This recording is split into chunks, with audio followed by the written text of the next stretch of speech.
Assalamualaikum warahmatullahi wabarakatuh. Selamat sore pemirsa Nahnu TV dimanapun Anda berada. Kembali hadir podcast Ramadan Nahnu TV dengan tema Ramadan Rahmah menuju Masyarakat Maslahah yang diselenggarakan oleh pimpinan wilayah Nahdlatul Ulama Daerah Istimewa Yogyakarta. Dan sore hari ini kita akan ngobrol tentang tema parenting di bulan Ramadan. Dan alhamdulillah sudah hadir narasumber kita pada sore hari ini. Beliau adalah Ustazah Wahyuni Sifatur Rahman MSI. Beliau adalah seorang akademisi.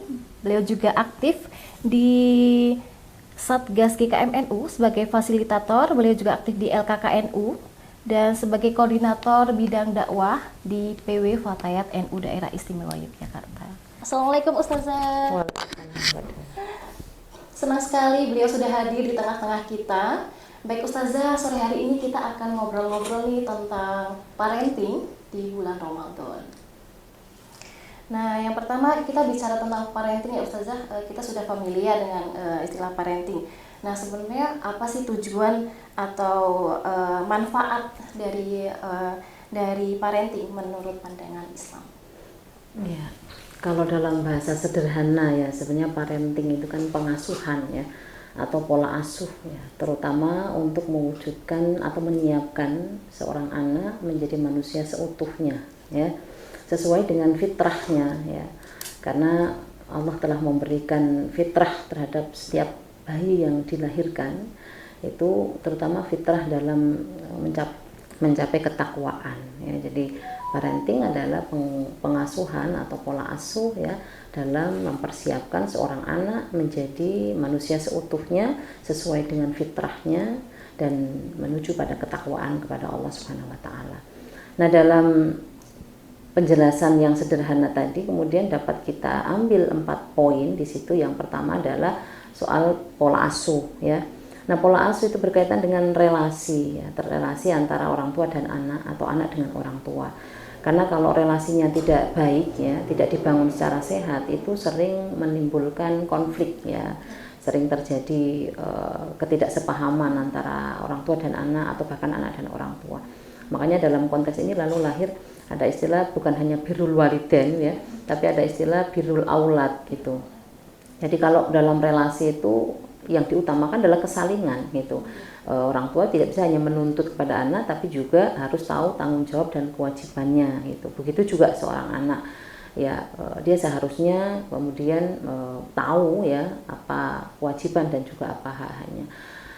Intinya kalau dalam pola asuh itu yang dikedepankan adalah akhlak yang mulia gitu ya, tahu apa batasannya, tahu apa kewajiban dan haknya gitu. Itu yang pertama. Kemudian yang kedua adalah manusia utuh ya. Jadi pengasuhan yang dilakukan dengan model apapun, karena tidak ada pola asuh yang ideal, itu tidak ada ya, kecuali Rasulullah ya yang ideal memberikan pengasuhan kepada putra-putranya gitu. Tapi kalau di dalam konteks zaman sekarang gitu ya, pola asuh yang ideal itu saya kira yang dilihat adalah tujuannya gitu. Intinya kalau dalam pola asuhnya itu lebih mengedepankan kepada kebaikan ya, bukan hanya kebaikan orang tua tapi juga kebaikan anak itu.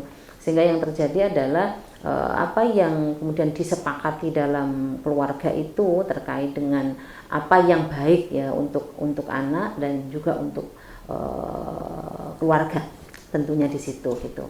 Jadi yang kedua tadi adalah menjadikan manusia seutuhnya, karena manusia itu memiliki banyak dimensinya ya, yaitu secara jasmania ya, sehat secara jasmani, secara rohania, kemudian secara spiritual ya, kemudian juga secara mental gitu. Jadi orang tua dalam hal ini menyiapkan supaya anak ini benar-benar mencapai derajat manusia yang seutuhnya gitu.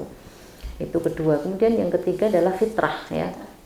Ya, dalam pengasuhan tidak boleh dilupakan adalah bahwa setiap anak itu lahir membawa fitrah ya, membawa kecenderungan pada agama, pada kebenaran. Makanya kalau dalam salah satu hadis itu dikatakan kullu mauludin yuladu 'alal fitrah gitu, fa abawahu yuhawidanihi aw yunassiranihi aw yumajjisanihi. Bahwa setiap bayi yang lahir itu pasti membawa fitrah dalam dirinya, dan fitrah itu sama sejalan dengan agama gitu. Artinya kalau misalnya si anak ini dididik secara benar ya, maka fitrah yang sudah tumbuh dalam dirinya ini bisa sangat potensi besar untuk kemudian menjadikan kualitas dirinya gitu. Jadi cenderung pada kebenaran, cenderung kepada ketauhidan, ya, cenderung pada kebaikan, itu fitrah yang dibawa gitu. Kemudian di ayat yang lain sebenarnya fitrah manusia itu sama dengan fitrah agama gitu. Jadi faqib wajhaka lid-dini hanifa fitratallahi allati fataran nas 'alaiha la tabdila li khalqillah. Jadi fitrahnya agama dengan fitrahnya manusia itu sama. Kalau agama mengajarkan kebaikan, ya, mewujudkan kemaslahatan gitu. Maka manusia secara fitrah itu juga begitu. Ada kecondongan, ada kecenderungan pada menciptakan kebaikan, kemaslahatan, ketauhidan, keindahan dan seterusnya. Lalu yang keempat itu adalah takwa tadi, ya. Karena derajat kemanusiaan yang tertinggi di hadapan Allah itu kan mulia gitu. Jadi kewajiban orang tua dalam proses pengasuhan itu adalah memastikan bahwa si anak ini dengan pengasuhannya mampu mencapai derajat ketakwaan yang paling mulia di sisi Allah itu. Saya kira itu, Mbak. Insya Allah, ya tadi ya. Baik, untuk yang berikutnya mungkin Ustazah, di momen puasa ini bagaimana kita ini sebagai orang tua cara mengenalkan konsep puasa kepada anak-anak sejak dini begitu. Iya, sebenarnya yang paling penting kan pembiasaan, ya, pembiasaan dalam keluarga. Nah, dalam pembiasaan itu tentu ada teladan yang melekat dalam orang tua gitu, ya, dalam diri orang tua. Jadi kalau tadi anak itu sudah sesuai fitrahnya gitu, kemudian dia tumbuh di lingkungan yang baik, ya, tumbuh di keluarga yang sehat, ya, itu dengan sendirinya anak akan mengetahui apa kewajiban berpuasa dan seterusnya. Jadi tidak harus kemudian dipaksa, ya. Jadi semampunya gitu, ya. Pembiasaan kemudian ya dilakukan semampunya. Tentunya kalau dalam hadis itu bahwa kalau dalam konteks sholat itu, ya, itu kan muru auladakum, ajarkan anakmu as-sholat, itu untuk sholat hina sab'in, ketika dia berusia 7 tahun, ya. Itu kan 7 tahun itu saat dimana anak-anak itu sudah bisa, belum balik tapi tamyiz, ya, sudah bisa membedakan gitu. Artinya di sini dibiasakan untuk melakukan ibadah-ibadah, lalu pembiasaan yang baik dalam keluarga gitu. Karena sekali lagi meskipun si anak ini memiliki fitrah yang baik, ya, fitrah yang sesuai dengan agama, tapi kalau ada pengaruh dari luar itu juga bisa sangat rentan gitu. Lingkungan sangat mempengaruhi. Makanya kalau dalam bahasa hadis tadi fa'abawahu yuhawidani au nasirani au majisani, abawah itu kan ada 3 konteksnya itu. Yang pertama adalah berarti orang tua gitu. Jadi yang menjadikan anak ini mau dia beragama Yahudi, Nasrani, Majusi atau apapun itu kan tergantung pembiasaan dalam keluarga. Ketika lahir di keluarga muslim, maka biasanya secara otomatis dia akan ngikutin agama orang tuanya. Itu abawah. Tapi juga abawah ini ditafsirkan atau diterjemahkan dalam konteks yang lain, yaitu lingkungan di mana dia tinggal gitu. Karena tentu si anak kan nggak bisa hanya tinggal di dalam rumah, ya, tapi dia juga akan bersosialisasi di masyarakat, ya, di lingkungan. Jadi itu juga pengaruh itu. Lalu yang ketiga itu adalah di lingkungan sekolah, di tempat pendidikan dia mendapatkan pendidikan sekolah gitu, ya. Itu tiga hal itu yang sangat mempengaruhi apakah fitrah anak ini bisa dibangun dengan baik atau tidak. Termasuk untuk mengajari puasa tadi, ya. Jadi kalau di keluarga sudah memberikan keteladanan yang baik, pembiasaan yang baik sesuai dengan kemampuannya, ya, tidak dipaksa gitu. Karena tentu ketika ibadah itu dilakukan dengan kesadaran, ya, dengan penyadaran, itu akan jauh lebih bertanggung jawab si anak ini, akan jauh lebih dia memaknai bahasa ibadah itu sesuai dengan, ya, memang kebutuhan dirinya gitu, bukan atas paksaan gitu. Itu saya kira yang paling penting, ya, dalam bagaimana mengajarkan anak-anak terutama di usia dini untuk beribadah, terutama berpuasa, adalah pembiasaan, kemudian keteladanan yang baik, ya, tentunya memberikan pendidikan agama yang kuat, ya, di keluarga gitu. Baik, selanjutnya mungkin kegiatan apa Ustazah yang bisa dilakukan anak-anak kita supaya tetap produktif di bulan Ramadan? Iya. Kalau dalam konteks hari ini ya Mbak ya, kita kadang-kadang miris memang gitu melihat anak-anak mungkin waktunya lebih banyak untuk berinteraksi dengan gadget gitu ya, sehingga makna dari waktu berpuasa ini tidak dimaksimalkan untuk hal-hal yang mungkin jauh lebih produktif gitu ya. Ini tak catatan gitu bahwa pengasuhan di zaman sekarang ini itu memang jauh lebih besar tantangannya gitu, karena kadang-kadang kalau kita, mohon maaf nih, biasanya orang tua ketika ada anak yang rewel atau ada anak yang mungkin tantrum atau apa bahasanya, itu biasanya dianggap diam kalau dia dikasih gadget gitu, dan itu bukan sesuatu yang baik menurut saya gitu. Jadi sebisa mungkin dialihkan kepada hal-hal yang jauh lebih positif, dan tentu komunikasi ya, tadi pola pengasuhan tadi, pola relasi yang baik antara orang tua dan anak itu akan sangat efektif untuk diberikan kepada anak, terutama dalam tadi memberikan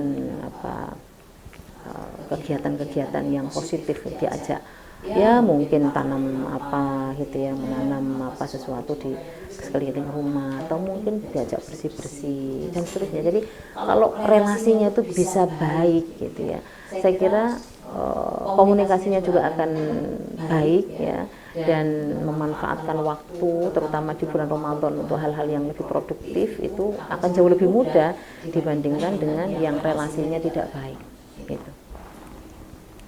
Lalu bagaimana Ustazah mengajarkan anak-anak kita ini nilai kesabaran dan empati kepada orang lain? Iya, kalau makna puasa sendiri kan sebenarnya ya kita menahan diri untuk tidak ngikutin hawa nafsu sebenarnya gitu.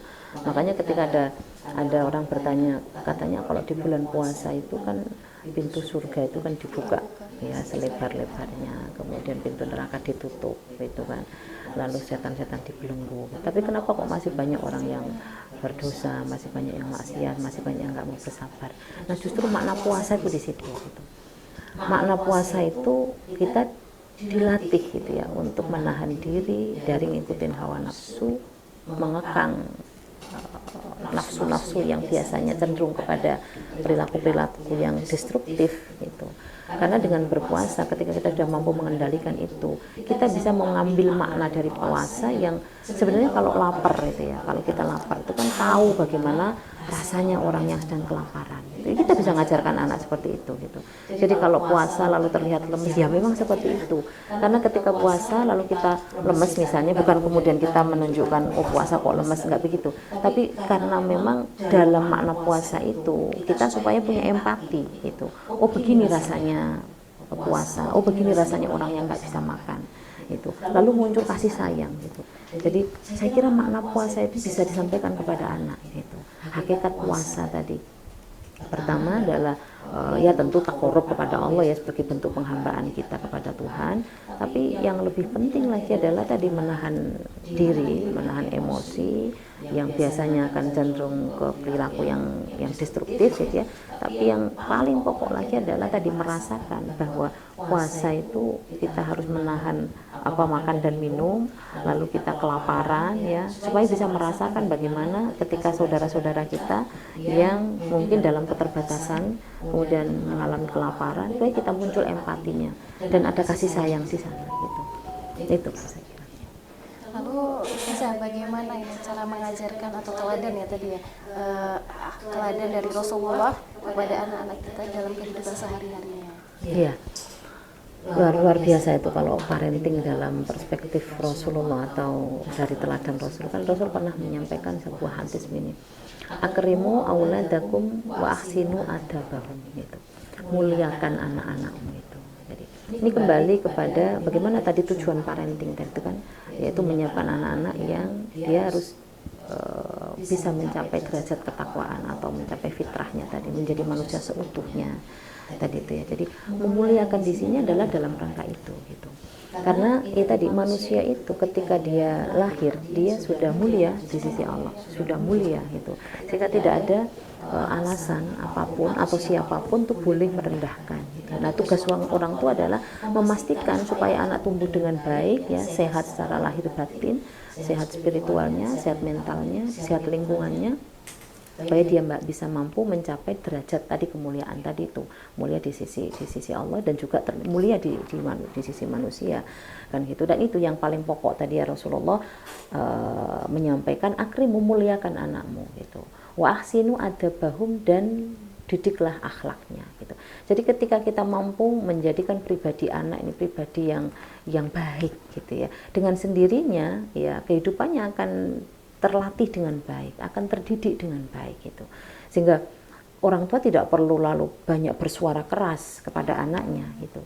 Tapi dengan cara memuliakan tadi itu, ya memuliakan ya tidak selalu nurutin apa yang menjadi keinginannya kan tentunya, tapi dengan pola komunikasi yang baik gitu, menyampaikan yang baik, mana yang jadi kebutuhannya, mana yang jadi keinginannya gitu. Itu yang dicontohkan oleh Rasulullah itu. Jadi memuliakan anak itu bisa memperbaiki perilaku dan akhlaknya gitu. Karena anak mencontoh orang tuanya ya Ustazah ya. Betul. Betul. Kalau orang tuanya keras terhadap anaknya, anak gitu. Iya. Lalu bagaimana Islam mengajarkan disiplin kepada anak-anak mungkin Ustazah? Iya. Nah ini yang penting ya, nilai-nilai apa saja sebenarnya yang penting untuk diajarkan kepada anak-anak, itu nilai tanggung jawab ya, nilai disiplin, kemudian jujur ya, kejujuran, kemudian punya tadi solidaritas, empati, itu harus dibangun benar-benar. Jadi pengasuhan yang mau ditampilkan dalam keluarga itu adalah bagaimana bisa mencetak si anak punya karakter baik ya, karakter disiplin, karakter tanggung jawab ya, karakter yang tadi ya, solidaritas, mampu berempati dan seterusnya, mandiri dan seterusnya. Dan itu sebenarnya bisa tercapai ketika anak ini sudah dibiasakan untuk menjalankan ibadah sejak dini. Misalnya sholat ya, sholat ini kan mengajarkan kita tentang kedisiplinan gitu. Jadi kalau sholat tepat waktu itu akan membawa kita menjadi terbiasa melakukan sesuatu tepat pada waktunya. Makanya saya sering katakan bahwa kualitas kehidupan seseorang itu sangat tergantung pada bagaimana dia menjaga sholatnya. Jadi kalau kita mau hidup kita baik ya, kuncinya adalah perbaiki sholat, perbaiki waktu sholat. Sebaliknya ketika seseorang menghadapi banyak persoalan dalam kehidupannya, itu silakan dicek bagaimana dia ibadah sholatnya gitu. Dan itu bisa diajarkan sejak dini kepada anak-anak. Kalau sudah ibadah sholat dilakukan dengan baik, dengan disiplin, dengan sendirinya ya, akan muncul tadi karakter dan kepribadian yang baik gitu. Lalu Ustazah selanjutnya bagaimana kita sebagai orang tua menciptakan suasana puasa yang menyenangkan untuk anak-anak kita agar dia tidak bosan, agar tetap puasa sampai hari terakhir. Iya. Iya normal sebenarnya, namanya anak-anak ya, tentu ada dinamikanya dalam, apalagi baru belajar puasa ya. Orang tua juga harus bijaksana sebenarnya gitu, melihat mana yang baik gitu ya. Tentunya namanya belajar ketika anak latihan gitu, namanya latihan bertahap. Dalam agama kita tuh mengajarkan begitu Mbak. Fikih itu kalau kita merasa kesulitan, kita boleh kok mengambil kemudahan. Misalnya al-masyaqqatu tajlibut taisir ya. Ketika dalam kesulitan ya, misalnya anak justru kalau dia diteruskan berpuasa dia akan justru malah sakit. Itu kan banyak kasus-kasus anak yang dipaksa puasa kemudian sampai pada ya, bahkan ada yang sampai meninggal misalnya. Ini kan tentu tidak, ini bertentangan sesungguhnya dengan fikih kita gitu. Bahwa ibadah itu kan sesuai kemampuan gitu. Orang tua juga harus peka melihat dan bijaksana melihat situasi dan kondisinya anak gitu. Jadi tadi ya lebih mengetahui kebaikan gitu, bukan hanya kebaikan untuk orang tua karena dianggap anaknya hebat nih karena sudah puasa sehari, enggak begitu gitu, tapi dilihat kemampuan si anak. Dan Allah sendiri juga menilai bahwa ibadah seseorang itu ya disesuaikan dengan kemampuannya gitu. Tidak ada paksaan di situ gitu. Itu yang akan membantu orang tua dalam bagaimana membiasakan kebiasaan baik, terutama mengisi kegiatan yang positif di bulan Ramadan gitu. Entah itu dengan tadarus, entah itu dengan belajar, entah itu dengan ya mengisi waktu-waktu luang misalnya dengan hal-hal yang lebih produktif itu. Tentunya hal-hal yang baik itu tidak hanya secara material ya, misalnya hanya belajar, membaca Quran dan seterusnya, tapi menciptakan suasana bahagia dalam keluarga. suasana yang nyaman dalam keluarga itu pun nilai ibadahnya tinggi sekali gitu. Jadi ngobrol dengan anak, bercengkrama dengan keluarga, kemudian saling cerita apa yang menjadi kepinginan atau kebutuhan, atau ya namanya anak-anak itu kan seperti itu gitu. Jadi kalau orang tua menunjukkan kasih sayangnya, menunjukkan perhatiannya ya, itu akan jauh lebih efektif gitu di dalam mengisi hari-hari puasa ini itu, supaya anak tidak gampang bosan gitu. Itu saya kira. Ya, mungkin terakhir Ustazah, ini mungkin ada pesan untuk kita calon orang tua atau calon ibu, bagaimana kita untuk mendidik anak-anak kita nanti di masa depan. Ya, mungkin yang kita siapkan adalah untuk diri kita terlebih dahulu ya. Karena menjadi orang tua itu ya bisa dikatakan itu tantangan yang besar. Dan kalau kita sebagai perempuan sebenarnya puncak keinginan tertinggi seorang perempuan adalah jadi ibu kan gitu. Itu yang selalu membuat kita itu berharga gitu ya, sebagai perempuan itu, ketika kita mengalami bagaimana mendidik anak gitu. Karena kan itu pasti sudah jaminan surga misalnya kan gitu ya, kalau kita bisa mendidik anak dengan baik. Tapi tentu itu tidak mudah gitu. Yang paling penting adalah bagaimana mempersiapkan diri kita kuat secara mental. Makanya kalau mau menikah itu ya kesiapan itu, siap mental ya. Kemudian mempersiapkan juga pasangan yang sesuai gitu. Karena kalau kemudian tidak dengan pasangan yang cocok atau bukan pasangan yang tepat gitu, itu akan menjadi tantangan paling berat itu dalam proses mendidik anak. Karena sekali lagi mendidik anak itu bukan yang tanggung jawab seorang ibu saja gitu, tapi dua-duanya gitu. Peran antara orang tua, baik ayah dan ibu, itu sama besarnya dalam Islam gitu. Ayah biasanya akan mewariskan sifat berani misalnya kepada anak, mewariskan sikap tanggung jawab yang dia tegas kepada anaknya. Kalau biasanya dari ibu itu kesabaran, ketekunan, kelembutan. Jadi ketika si anak ini benar-benar mendapatkan pola asuh dari kedua belah pihak, itu akan menjamin dirinya tumbuh dengan baik, tumbuh secara sehat gitu. Kesalinan gitu. Jadi yang dibutuhkan sebelum nanti menjadi ibu ya cari pasangan yang sesuai. Berarti diskusi dulu ya Ustazah sebelum juga. Ya setidaknya ya tadi itu ya, karena keluarga ini kan jembatan kita ke surga ya. Ada banyak orang yang sukses mencapai kebahagiaan kekal ya, bukan hanya kebahagiaan di dunia, tapi juga kebahagiaan di akhirat, itu dengan tentu pilihan pasangan yang sesuai gitu, yang sama ya. Artinya ya tidak harus selalu sama ya, karena menurut saya jodoh itu tidak selalu sama gitu ya. Kadang-kadang juga mengalami yang dinamika, namanya juga manusia gitu. Tapi itu tadi gitu, sebelum kita menjadi orang tua gitu ya, yang tentu kalau zaman sekarang dengan zaman-zaman kedepannya jauh lebih besar tantangannya gitu, dan itu patut untuk dipikirkan sebelumnya gitu. Termasuk ada kesepakatan misalnya dengan pasangan, misalnya nanti anak-anaknya itu mau seperti apa misalnya kan begitu. Setidaknya sudah ada itu, supaya nanti ketika sudah menjadi orang tua itu enggak kaget gitu, sudah ada planning, sudah ada perencanaan yang matang begitu. Karena ya sekali lagi di zaman sekarang ini Mbak, tantangan pendidikan terutama itu kan makin berat ya, terutama untuk apalagi di zaman teknologi ya, zaman disrupsi yang sudah makin terbuka gitu. Kalau orang tua tidak punya mental yang kuat, tidak punya kesiapan yang kuat, yang matang gitu ya, akan banyak kaget gitu. Atau mungkin misalnya solusinya adalah pesantren, misalnya pendidikan di pesantren begitu, itu adalah solusi untuk ya tentu berbeda-beda ya, tergantung pada bagaimana ya. Tentu kalau pesantren itu luar biasa kalau kita menitipkan anak-anak di pesantren, dididik secara baik gitu ya. Tapi tentu tidak bisa orang tua hanya masrahkan saja ke pesantren gitu. Orang tua juga punya kewajiban tetap ya. Yang paling mendasar itu ya memberikan makanan yang halal ya, memastikan kesehatan ya fisiknya dan seterusnya, memberikan dukungan secara moral yang baik gitu, kemudian juga mendoakan yang baik gitu.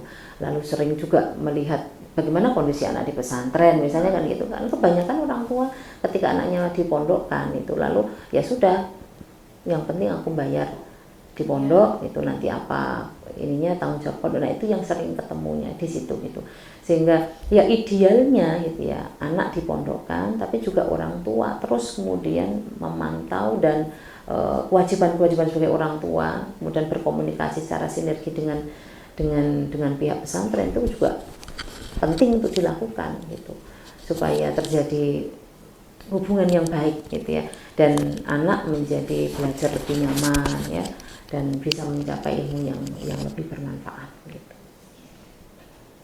Oke, yang terakhir mungkin ada quote Ustazah, nasihat kita Iya, sahabat Nahnul TV. Saya kira tadi udah banyak sekali Mbak ya, terutama dari contoh Nabi tadi itu.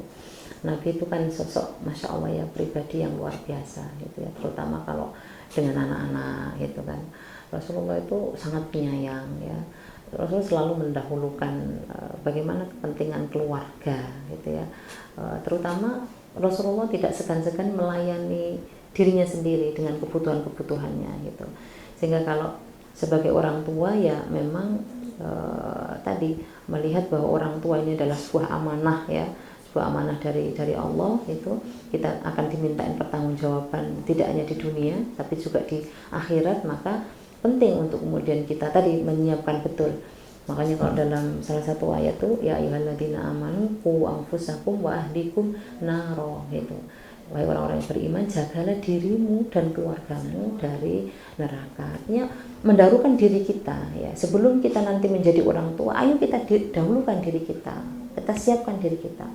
Yang sering saya sampaikan itu adalah orang tua itu harus bahagia, seorang ibu harus bahagia gitu. Karena kunci kita bisa membahagiakan keluarga adalah ketika si ibu itu bahagia gitu. Mustahil kalau kita sendiri menderita kita bisa membahagiakan orang lain, itu susah ya. Jadi menciptakan keluarga yang bahagia ya, ini bisa menjadi pilar penting gitu untuk kemudian ya diawali dari kebahagiaan pribadi ibunya atau ayahnya gitu. Dua, enggak. Masya Allah, itu tadi bincang-bincang kami dengan Ustazah Wahyuni Sifatur Rahman MSI mengenai parenting di bulan Ramadan. Semoga kita bisa menambah wawasan dan pengetahuan kita dalam bidang parenting. Semoga kita bisa mengaplikasikan dalam kehidupan sehari-hari. Alhamdulillah. Terima kasih Ustazah Uzun atas kehadirannya. Saya Dewi Fatimah Zahro. Semoga bisa bertemu di lain kesempatan. Akhirul kalam, wassalamualaikum warahmatullahi wabarakatuh.